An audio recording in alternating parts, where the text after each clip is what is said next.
to our panel right now for more on the UK election. We're joined by Josh Lowe. He's a staff writer on European politics for Newsweek, based in London. Here with us in the studio is Tom Clougherty. He's the editorial director of the Centre for Monetary and Financial Alternatives at the Cato Institute. And from Edinburgh, via Skype, we're joined by Gordon Guthrie. He's a political strategist and former parliamentary candidate for the Scottish National Party. Thanks to all of you for joining us. Josh, let me start with you. So we have this exit polling data that tells us that Prime Minister May and her Conservative Party appear to have lost their majority. Put this in some kind of context for us. How bad is it for her?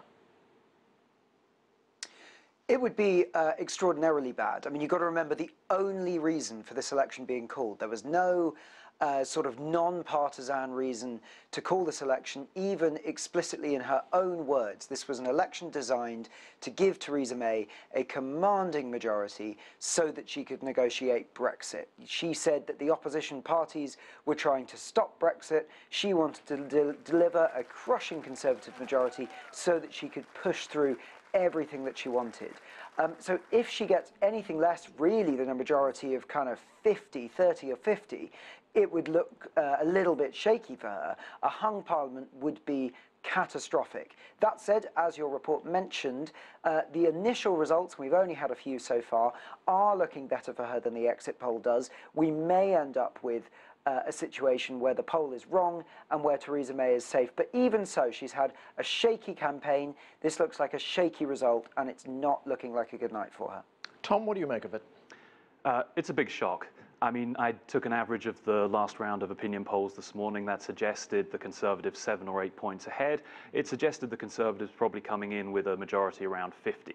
And I think actually 50 is sort of the standard that the Conservatives have set for themselves, have set for Theresa May's leadership. That was really the minimum they expected. You have to remember, at the start of this campaign, they were talking about a majority of 100. They were talking about winning seats in the north of England where they hadn't won in a generation. They were talking about Labour being at its smallest since the 1930s. Now, quite clearly, none of that is coming to pass. So the results are a big surprise, what we've seen so far. You know, historically, yes, the 2015 exit poll was slightly off, but it wasn't that far off. And if it was the same amount off again, it wouldn't do a great deal for Theresa May's chances as Prime Minister. The best I think the Tories are going to hope for at this point in the evening is to scrape a little majority and stay in government without having to rely on minor parties to support them or having to enter into another coalition. And to your point about the Conservative Party misreading what they would get, as you point out, up by 100 seats, that they would get seats in the north of England, etc. What do you attribute that to? Was it just hubris? I mean, it really is extraordinary. You have to remember there was a local election only a month ago. That happened in the middle of the general election campaign. The Conservatives had a very strong night. They won mayoral elections in places like Birmingham, which all of those things would have suggested they were on course for a very successful general election. What changed? Well, things seemed to change when the Conservatives launched their manifesto.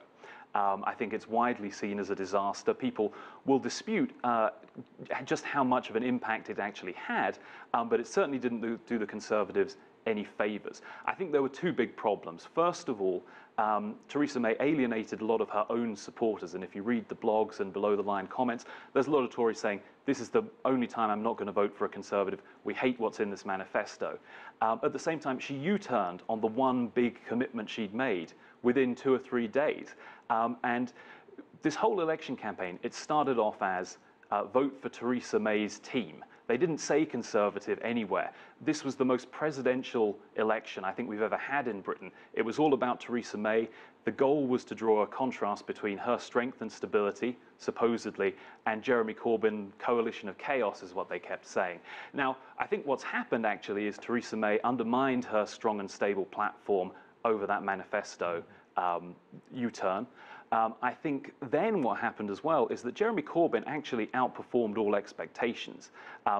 Maybe he had low expectations and it was going to be easy to outperform them, but I think people found, even though his views, I think, are really rather extreme on economics and a host of other issues, he was authentic. He meant what he was saying, and Theresa May couldn't give a straight answer to a question. Okay, let's bring in Gordon Guthrie from Edinburgh. And Gordon, when you look at these projections, these exit polling data that we have here, what stands out for you? I mean, we also look at the Liberal Democrats According to the exit polling, they would get 14 and the Scottish National Party 34. Yeah, I mean, I think clearly that the headline is Mrs. May's terrible miscalculation. It has to be said, there's quite a lot of disbelief in these exit polls as they relate to the SNP, not just from SNP people, but other people. I think it's important to understand, particularly in relation to the SNP, the peculiarities of the electoral system. So in the 2015 election, the SNP won 44% of the vote and 56 out of 59 seats. First past the post has a point at which you just trash your opposition. We have a lot of, I mean, and actually it'd be disastrous if the Scottish Parliament had been voted on the same system. We would have 120 out of 129 MSPs, and the government simply wouldn't function. It'd be like the Belarusian Parliament. So some of this may be a technical correction in the way that the electoral system has become more proportionate. But also, you need to remember that many of our we went from fourth place to first place in some of these seats 2 years ago. So the softness of these votes were all over the shop. So it is. You know, the SNP is still on target to be a majority of seats. But I do think the big story is what happens at Westminster. And unlike other people, I generally of the opinion that a minority government would produce a better Brexit for the UK. One of the interesting things about how the British government, the Tory government proposes to deal with the technical process they're proposing for Brexit is to use a technique called Henry VIII orders, which is order in council. We use Privy Council is delegated responsibility to ministers to write legislation. Right. The quantity of legislation that they would write in secret would be enormous. And what we've seen with Mrs. May, the disaster of her manifesto was effectively a precursor of that. A couple of her aides wrote this key thing on the dementia tax. They didn't show it to anyone else in the Conservative Party. And when it was exposed to the public, it produced this disastrous result. And I think we were on the target to do that 40 or 50 times through the Great Repeal Bill. So in many ways, I think it's probably a better result for Brexit. Though, from my perspective, I would like Scotland to leave the United Kingdom and remain in the European Union. So one might think I want, you know, the UK to go down like the Hindenburg in flames so we can escape. But I do think it would be better for the country not to get a hard Brexit or a government emboldened by... And again, you look at the electoral system, there comes a point where the Tories could have got 44% of the vote and the 100 majority. Britain has been plagued by governments with huge majorities caused by an electoral system that gives, you know, the biggest party a huge scale of the vote. So. Right. Okay, Josh, what of Theresa May's future? Can she remain as Prime Minister? Well, I think it really does depend on what the result is tonight. If it is a hung parliament, then we're really into some quite fraught, tricky negotiations, because on the one hand, if the exit poll is correct, Theresa May has substantially more seats. On the other hand, she has fewer natural coalition partners or fewer natural people that she could do a deal with to form a minority government. The Labour Party and the Scottish National Party are potentially people who can work together, maybe not in a formal coalition, although who knows, but maybe on some issues in the form of a Labour minority government relying on SNP support. They're both left of centre economically and socially, although they disagree on the future of the United Kingdom. And many people in Labour are similar to the pro-Remain SNP on the issue of Brexit. Similarly with the Liberal Democrats, they've said that they won't do a formal coalition deal with either of the main parties. They've reiterated that commitment tonight since the exit poll result. That doesn't mean they won't do informal deals with a minority government. And under the leadership of Tim Farron, their current leader, they've sort of edged very slightly to the left. There may be slightly more natural bedfellows for Labour as well. For the Conservatives, the most natural kind of partner is the Democratic Unionist Party in Ireland. They have worked with the Lib Dems before, but the two parties have drifted apart. So if it does end up with the result that this exit poll suggests, you might end up with Labour with a little bit of an edge in terms of forming some of those kinds of informal deals or even a formal coalition. Tom, I just want to get back to Brexit for a moment. This election was called because the Prime Minister wanted a stronger hand in her negotiations with the Europeans. What happens now? Is she weaker? I think she's very much weaker. If this exit poll is really to be believed at all, she's going to be weakened without question. Now, a lot of people would say she didn't really call the election because she wanted a stronger hand in Brexit. She called the election because she wanted a personal mandate. She didn't want to be simply an accidental prime minister stuck implementing somebody else's manifesto. Well, I think we've seen how that worked out. When it comes to Brexit, I mean, Gordon raises a good point. What would be the implications for the kind of Brexit that we would get if we have a minority government or a coalition or a Conservative Party with a very bare majority? Would a minority government mean a better Brexit, do you think? So I think that anything that suggests political instability in Britain actually increases the chances of both a very soft Brexit and also a very hard and chaotic Brexit. I think there's a chance with a weak government that doesn't have control of the House of Commons that you could actually get that crashing out of the European Union without any kind of transition in place, without the kind of measures that you would need to prosper if that came to pass. Likewise, I guess, if you have to stitch together a coalition, maybe then you just take the easiest way out. And it's the sort of, we'll go for the Norway option after all, because that's already there and ready to go. I think what this does is probably make less likely the kind of Brexit that Theresa May has talked about, that I think a lot of Conservatives, probably a lot of other people want actually, which is the deep and comprehensive free trade deal with the European Union. Gordon, what would it take for Jeremy Corbyn to become Prime Minister? I mean, that was unthinkable just a few weeks ago, but now, of course, it's out there.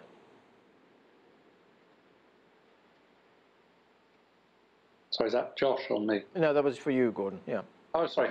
Yeah, yes, I struggle to see Jeremy Corbyn as a Prime Minister myself. I mean, he did, 3/4 of his MPs voted against him being leader.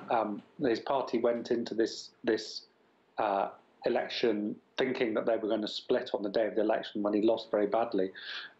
He will very severely struggle to put together a credible government because his own party is so badly divided. It may be that they just roll in and roll over and it all happens, but I suspect, however it works, if the Tories are the largest party, they would go on to form a minority government and have to. I don't think the Tories have ever been run a minority government. Labour did in the 70s briefly. You know, I think a minority government would certainly be achievable, particularly if they opened out to a more grand coalition on the Brexit stuff. If they said, we're going to have a cross-party team working on Brexit whilst we'll be a minority government on all other aspects. I mean, Brexit is going to consume everybody's time here.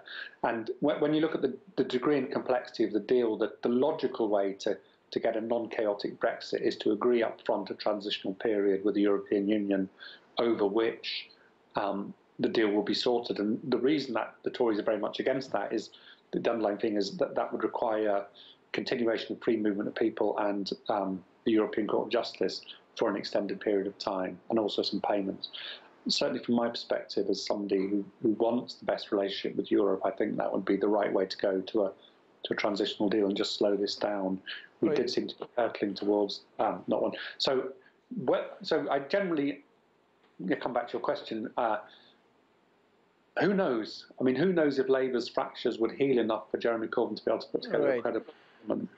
Okay, let me go to Josh. Josh, if we look at these exit poll numbers, if they do stand as the results come in, there'll obviously be a lot of hand-wringing and a lot of post-mortems going on among the Conservatives to figure out what went wrong here. What do you think went wrong in the last, let's say, 3 weeks? I think it was probably a combination of things. I mean, I think firstly, as we've already mentioned, the manifesto, the Conservative manifesto, went down extremely badly, in particular the U-turn that Theresa May had to make on the issue of social care. Their social care promise, which was dubbed a dementia tax by Labour, basically involved people having to pay for their own social care in old age down to a certain value, which would then be protected, which managed to annoy both the right, who like the idea that you should have inheritance to pass on to your children, and annoy the left, who dislike the idea of sick and vulnerable people being penalised through no fault of their own. So a lot of people who kind of thought maybe Theresa May is a different sort of Conservative. Maybe she sort of gets ordinary people's lives a bit more than the out-of-touch Tony and David Cameron. They saw that kind of pledge and some of her rhetoric on things like immigration, and they thought, you know, maybe this is just the same old Conservative. So I think that she didn't manage to win over some of those kind of new voters, for example, some of those former Labour voters that she thought that she might have done, and things like that social care pledge contributed to that.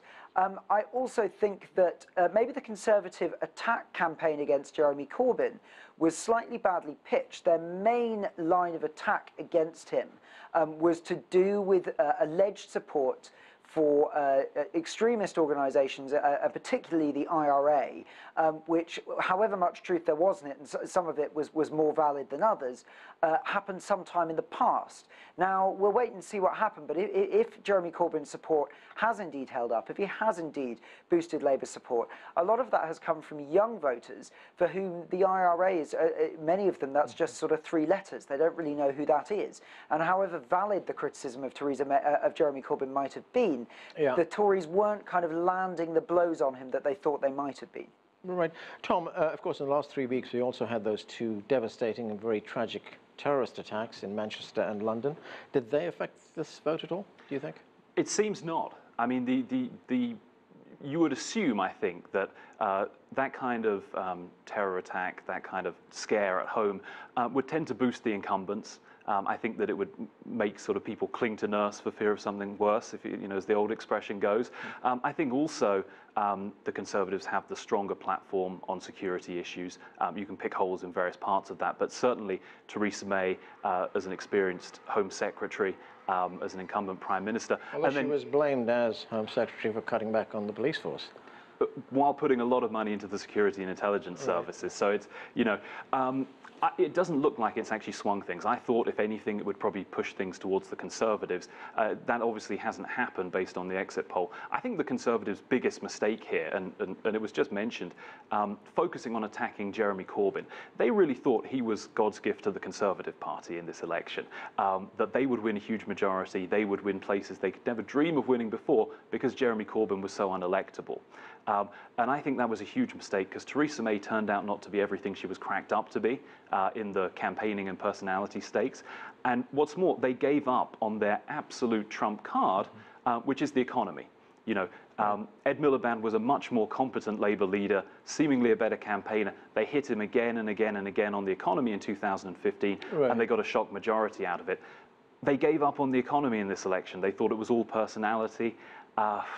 You know, it doesn't look like it's working out that way. Gordon, the attacks in London and Manchester may not have had an impact on the election, but it did trigger a debate in Britain over the last few weeks on British foreign policy. There was a survey that was carried out for the Independent newspaper, and it said that 75% of respondents said that it was United Kingdom foreign policy, its intervention in Iraq, Afghanistan, Libya, which increased the risks of terrorism. Will any future government have to take those things into consideration when they're formulating British foreign policy? Yes, I think they will, and I think the disconnect between the population and the governing class at Westminster on foreign policy is the greatest it's ever been. And it's fairly clear that we've had a succession of disasters in Iraq, more recently in Libya, where we effectively smashed the Libyan state and killed Gaddafi and then left. You know, there's now a ruin there, and the British population are very, and it's not just the British population. I think a lot of people are very reluctant to get dragged back into the Middle East. And when we see what Mr. Trump's crazy adventures with the Saudis in this last week, I think that tendency will be stronger.